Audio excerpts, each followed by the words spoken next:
السلام عليكم ورحمة الله وبركاته أصحاب تدمنتين ونين سلام يا ملول بوا جوكسان يا غور والبا إذن تهي سلام يا بريدين كدب وحد يقبرتين إنان إذا لسو وداغو sheeko inoo socotay dhax oo noo mareysay qaybteedii afraad maantana aad igu wada sugaystaan qaybteedii shanaad sheekadu waxay inoo mareysay raaga rooble ama RR oo deeqa inta weydiiyay arrintii isku ogaayeen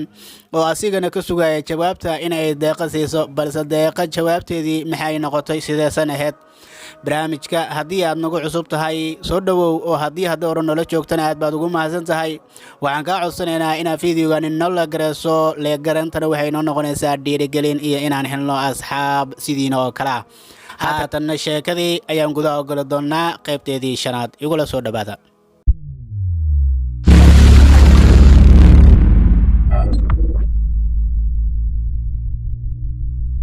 roobra raage wuxuu deeqa ka sugayaa jawaab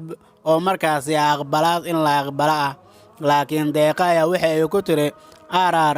aniga ayaa kuu sheegaya markii aan go'aan gaaro wuxuu ku yiri loolanka miyaa la igula jiraa mise saaxiib banaanka ayaad leedahay waxay ku tiri maxaad aragtay wuxuu ku yiri su'aasheedaba ma aadan ka jawaabine maxay yihiin waxaad weydiinayso ama waxaan aan arkay waxay ku tiri waxaan ka wadaa yaad aragtay oo loolan kugula jira wuxuu yiri wiilal badan deeqa intay qosashay ayay ku tiri aboowe waan kuu sheegay inaan saaxiib lahayn haddii aad aragtay kuwa loolan kugula jira u malayn maayo inaad kaalintaada gabayso soo lagama yaabo inay jiraan gabdho ku jecel oo tartan kugu jira wuxuu yiri maya ma jiraan waxay ku tiri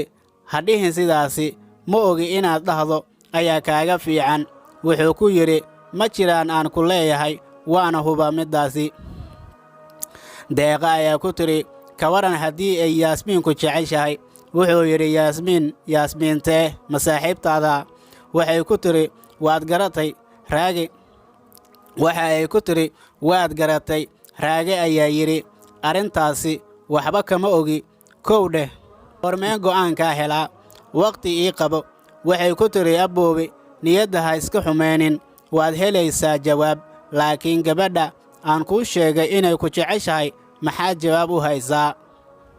raago oo xoogaa niyaddeedii u degtay ayaa yidhi ma adiga ayay kuu soo dhiibatay fariinta waxay tidhi iyadoo wejigiisa fiirinaysa ma filaynin inaan heerkaasi ka taaganahay raage oo xoogaa niyadda u degtay ayaa yidhi ma adiga ayay fariin kuu soo dhiibatay waxay tidhi iyadoo wejigiisa fiirinaysa ma filaynin inaan heerkaasi ka taaganahay ama aan kaa taaganahay wejigii raagle oo farxay niyadda ha iska xumeynin ayaa dhiilo gashay markii eedda loo qabsaday markaasi ayuu ku yidhi deeqay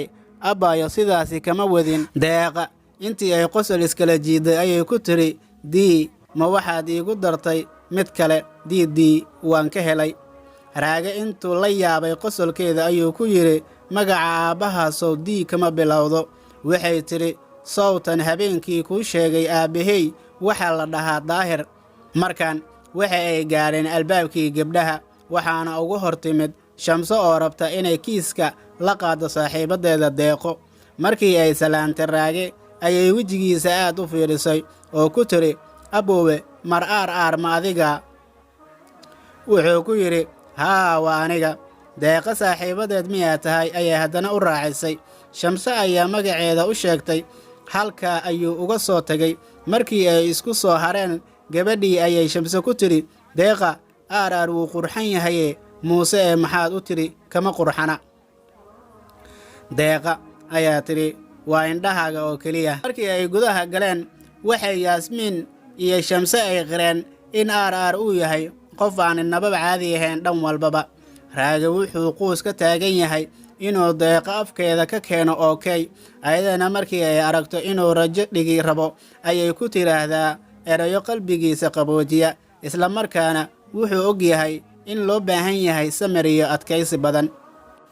maadaama uu ka rajo fiican yahay wiilasha weerarka kula jira uuna haysto fursad ah in loo soo dhaqaaqo ama xaggiisa la soo aado markii uu yimaado kuwa kalena markii ay yimaadaan in laga dhaqaaqo ama laga tago laakiin dhibka heesta raage ayaa ah markii ay agtiisa ka qosasho inuu sidii barafkii oo kale u dhalaalo uuna jeclaysanayo inay ka agtagin, taasoo uu ku baqayo inuu ka samri waayo haddii ay diiddo. Raage wuxuu iska fiirfiirsadaa wejigeeda, aynu ka cabsi qabin inay qalbigiisa ku sawiranto, maadaama ay hore u dhex gashay laabtiisana ay aad ugu faraxsan tahay la joogista iyo la hadalka Deeqo. Had iyo jeerna uu jecel yahay mar qura inay tidhaahdo okay, waan ku aqbalay. Laakiin Deeqo maxay u meermeerinaysaa Raage oo may aqbasho? Arrintooni ma inay aqbasho ayay ku dhammaan doontaa mise ma aqbali doonto? Saddexeeye ayaa dhexdooda soo dhexgali doono, sheekada ayaan ku dhex arki doonaa.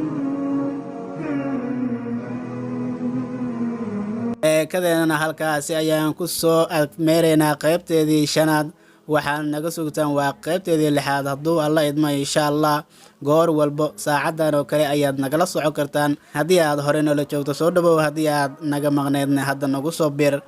fiidiyogaana ha ka ilaabina inaad